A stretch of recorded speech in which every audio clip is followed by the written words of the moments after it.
मुंढवा जमीन गैरव्यवहार प्रकरणामध्ये शीतल तेजवानीला काल अटक करण्यात आली आणि त्यानंतर आज तिला न्यायालयासमोर हजर करण्यात आलं होतं।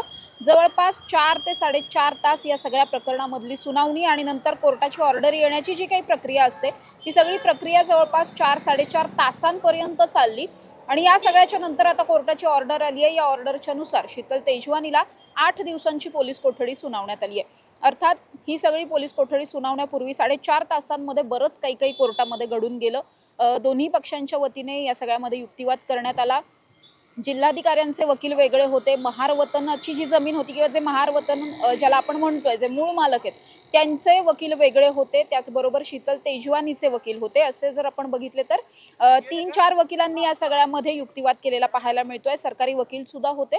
या सगळ्यांच्या युक्तिवादानंतर आता ही 8 दिवसांची पोलीस कोठडी आहे जी सुनावण्यात आली आहे। 8 दिवसांची पोलीस कोठडी जरी सुनावली असली तरी सुद्धा पोलिसांकडून जे आयो आहे, तपास अधिकारी आहेत, त्यांच्याकडून जवळपास 14 दिवसांची पोलीस कोठडी मागण्यात आली होती आणि पोलीस कोठडी नेमकी कोणकोणत्या रिमांडवरती मागण्यात आली होती आणि त्याचबरोबर कोर्टात नेमकं काय घडलं, युक्तिवादात कुणाच्या वकिलांनी काय काय म्हटलंय वगैरे हे आपण थोडक्यात जाणून घेण्याचा प्रयत्न करणार आहोत। सगळ्यात पहिल्यांदा आपण जर बघितलं तर जी रिमांड कॉपी आहे किंवा जे मूळ तपास अधिकारी आहेत त्यांचं आणि सरकारी वकिलांचं सगळ्यांचं म्हणणं एकच होतं की मुळात ही जी जमीन आहे ही महार वतनाची जमीन असली तरी सुद्धा ती 1955 मध्येच खालसा केलेली होती आणि त्याच्यानंतर ही जमीन पूर्णतः शासनाच्या ताब्यात आहे। यावरती मुंबई सरकार असं या सगळ्या जमिनीचे जे बाकीचे दस्त आहेत, रेकॉर्ड आहेत, त्याच्यावरती तशा आशयाचा सगळा उल्लेख आपल्याला आढळतो। त्यामुळे मुळातच ही जमीन जी आहे ती सरकारची होती। सरकारने ही जमीन बोटॅनिकलला दिलेली होती। बोटॅनिकल सर्वे ऑफ इंडिया जे आहे त्यांना ही जमीन दिलेली होती, जी लीजवरती दिली होती। त्या ठिकाणी त्यांचं आत्ताही आपण बघितलं तर बोटॅनिकलच्या ताब्यात ही सगळी जमीन असलेली पाहायला मिळते। त्यामुळे ही जमीन मुळातच इतक्या वर्षांपासून बोटॅनिकलकडे होती। त्याचबरोबर या सगळ्याचा जो काही करारनामा झाला होता, भाडे करार झाला होता, त्यानुसार जे काही पैसे देणं असेल ते सुद्धा सगळे पैसे बोटॅनिकल जे आहेत ते सरकारला देत होतं आणि असं सगळं सुरू असताना अचानक 2006 मध्ये शीतल तेजवानीची एंट्री होते। शीतल तेजवानीने या सगळ्या महार वतनदारांना असं सांगितलं की मी तुमची ही सरकारी दप्तरी जी काही जमीन आहे ती जमीन सोडवून देते, तुमच्या नावे पुन्हा ती जमीन होईल असं म्हणून तिने पॉवर ऑफ अटर्नी घेतली। विशेष म्हणजे पॉवर ऑफ अटर्नी घेताना त्यावेळी फार काही डिजिटल टेक्नॉलॉजी वगैरे नव्हती किंवा आत्ता जशा पद्धतीचे दस्त नोंदणी होत असतात किंवा आत्ता जशा पद्धतीची पॉवर ऑफ अटर्नी वगैरे होते तशा पद्धतीचं तेव्हा काही झालेलं नव्हतं।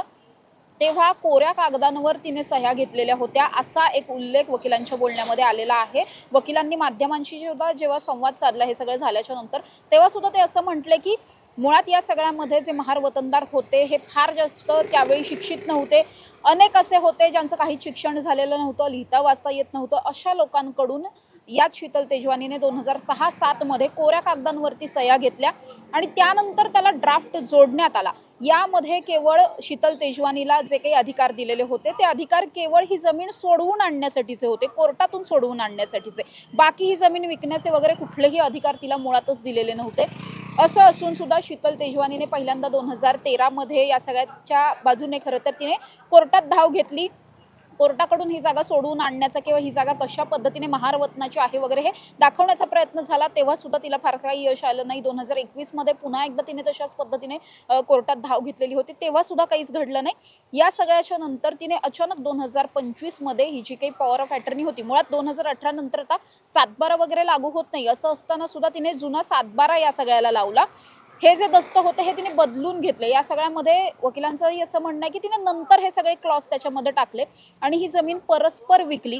ही जमीन विकताना मुळात महार वतनदार जे आहेत त्यांनाही काही मिळालेलं नाहीये किंवा सरकारलाही काही मिळालेलं नाहीये। विशेष म्हणजे या सगळ्यामध्ये असं म्हटलं गेलंय की तिने 11,000चा डीडी भरल्याचं जिल्हाधिकाऱ्यांना पत्र वगैरे लिहिलेलं होतं। मुळात हा डीडी तिला कुणी भरायला सांगितला, तिने हा कुठे भरला, का भरला, ह्या बाबतीतलं कुठलंच एक्सप्लेनेशन तिच्याकडून आलेलं नाहीये। त्यामुळे मुळात हे सगळे दस्त जे आहेत ते सुद्धा दस्त आता खरं तर काढले जाणार आहेत। त्यामुळे मुळात शीतल तेजवानीची पोलीस कोठडी कशासाठी हवी आहे तर तिने हे सगळं जे काही केलं 2006 पासून ते तिने कोणकोणत्या कागदपत्रांच्या आधारे केलं, इतका मोठा घोटाळा तिला एकटीला करणं शक्य नव्हतं। त्यामुळे तिच्याबरोबर हे सगळं करण्यात कोण होतं, तिला कोणी कायदेशीर सल्ला या सगळ्यातला दिलेला होता का वगैरे अशा सगळ्याच अनुषंगाने तपास करायचा आहे। 2006ला तिने जी काही पॉवर ऑफ अटर्नी घेतली होती ती असेल किंवा नंतर सगळे बदललेले दस्त वगैरे असतील, हे सगळं असेल आणि आत्ता अमेडिया बरोबर तिने जे काही करार केले या सगळ्या प्रकरणातले जे कागदपत्र आहेत, जे दस्त आहेत ते सगळे तिच्याकडून हस्तगत करण्याचे आहेत। त्याचबरोबर या सगळ्यामध्ये मुळात 300 कोटींचा रेडी रेकनर तिने दाखवला आणि मग तिने ही कंपनी अमेडियाला विकलेली. ही जी जागा आहे ती अमेडिया कंपनीला विकली. मुळात रेडी रेकनरनुसार ही जी जागा आहे या जागेची किंमत 4 ते 5 पट जास्त आहे. असं असताना सुद्धा 300 कोटींचा रेडी रेकनर तिने मुळात कशाच्या आधारावरती दाखवला आणि केवळ 300 कोटींचाच व्यवहार झाला की बाहेरून तिने आणखी काही पैसे वगैरे घेतलेले होते. या सगळ्यामध्ये सुद्धा आता चौकशी जी आहे ती करायची आहे. बाहेरून काही पैसे घेतले असतील तर ते कुणाकडून घेतलेत, कशा स्वरूपामध्ये घेतलेत. त्याचबरोबर हे जे 300 कोटी आहेत, हे 300 कोटी घेतल्याचा कुठेही आतापर्यंत उल्लेख आढळलेला नाहीये. ट्रान्झिशन कुठं सुद्धा आढळलेलं नाहीये. त्यामुळे जर तिने तिच्या अकाउंटवरती घेतले नसतील तर मग दुसरीकडे कुठे हे पैसे घेतलेत का, आणि जर पैसेच घेतले नसतील तर हा व्यवहार नेमका कशा पद्धतीने झाला, अशा सगळ्याच अनुषंगाने शीतल तेजवानीचा तपास करायचा आहे. त्याचबरोबर तिच्याकडचे लॅपटॉप असतील, फोन असतील, इतर काही डिजिटल सगळेच एव्हिडन्सेस असतील ते सगळे गोळा करण्याच्या अनुषंगाने तिची पोलीस कोठडी मागण्यात आली होती. मात्र जे तिचे वकील आहेत त्यांच्याकडून असं म्हटलं गेलं की मुळातच शीतल तेजवानीकडून आता रिकव्हरी काहीही राहिलेली नाहीये.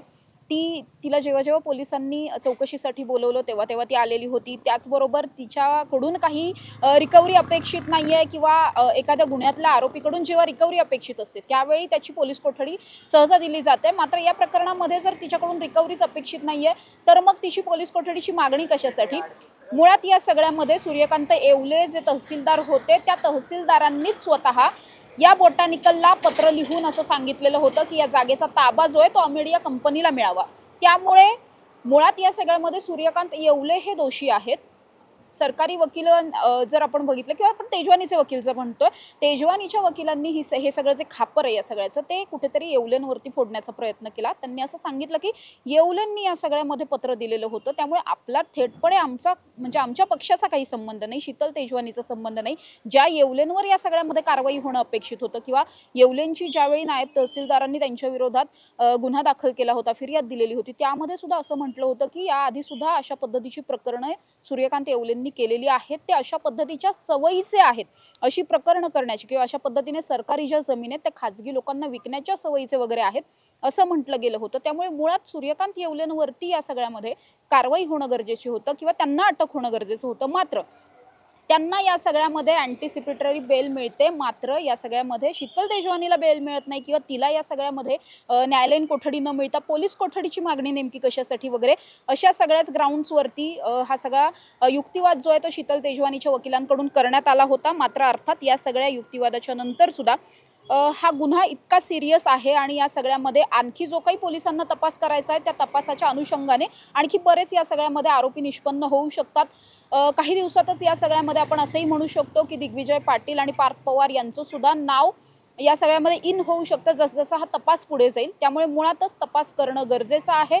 शीतल तेजवानीने मुळात फसवणूक केली की या सगळ्यामध्ये सूर्यकांत येवलेंचा मोठा रोल आहे. कुणाचे रोल नेमके कशा अनुषंगाने आहेत हे सगळं तपासावं लागणार आहे आणि त्यासाठीच शीतल तेजवानीच्या जास्तीत जास्त पोलीस कोठडीची मागणी करण्यात आली आणि त्या सगळ्यानंतर आता आपण बघतोय की शीतल तेजवानीला 8 दिवसांची पोलीस कोठडी जी आहे ती सुनावण्यात आलेली पाहायला मिळते. त्यामुळे आता या सगळ्या प्रकरणात 8 दिवस पोलिसांच्या ताब्यात असणारे शीतल तेजवानी तिच्याकडून नेमकं काय काढून घेणं पोलिसांना शक्य होत आहे, आणखी कोणकोणते खुलासे या सगळ्यातून होतात हे पाहणं महत्त्वाचं असणार आहे. दुसरीकडे दिग्विजय पाटील आणि पार्थ पवार यांचं नाव ऑफिशियली या सगळ्यामध्ये कधी इन्क्लूड होतं हे देखील पाहणं तितकंच गरजेचं असणार आहे. कारण आपण जर बघितलं तर या सगळ्यामध्ये पार्थ पवारांचं नाव आत्तापर्यंत कुठेही इन झालेलं नाहीये. दिग्विजय पाटलांवरती गुन्हा तरी दाखल झाला, मात्र पार्थ पवारांवर ते सुद्धा झालेलं नाहीये. त्यामुळे मुळातच जे या प्रकरणामध्ये कंपनीशी या शीतल तेजवानीशी ज्या कंपनीने हा व्यवहार केला त्यामध्ये जे 99% भागीदार आहेत त्यांच्यावरतीच हा सगळा गुन्हा दाखल का होत नाही, हा सगळ्यात महत्त्वाचा प्रश्न जो सातत्याने विचारला जात होता त्या प्रश्नाचं उत्तर कदाचित येत्या काळात मिळू शकतं. तपासातून ज्या काही बाबी समोर येतील त्यानंतर मग या सगळ्याची उत्तरं मिळतील आणि मग या सगळ्यामध्ये आणखी कुणाला सहआरोपी केलं जातं का वगैरे हे सगळं पाहणं महत्त्वाचं असणार आहे. कॅमेरा पर्सन शिवाजी साळुंखेंसह समृद्धी जाधव, टॉप न्यूज मराठी, पुणे. तुमची car, electric panel, data server आगीपासून सुरक्षित आहे का? नाही? मग आजच बसवा F protect temperature activated fire suppression device. यामध्ये आहे eco friendly non toxic pressurised liquid जे आग लागल्यास क्षणार्धात ऍक्टिव्हेट होऊन आगीवरती मिळवते नियंत्रण. बसवण्यास अतिशय सोपे आणि सुटसुटीत टेकालिपचे एक दर्जेदार उत्पादन एफ प्रोटेक्ट.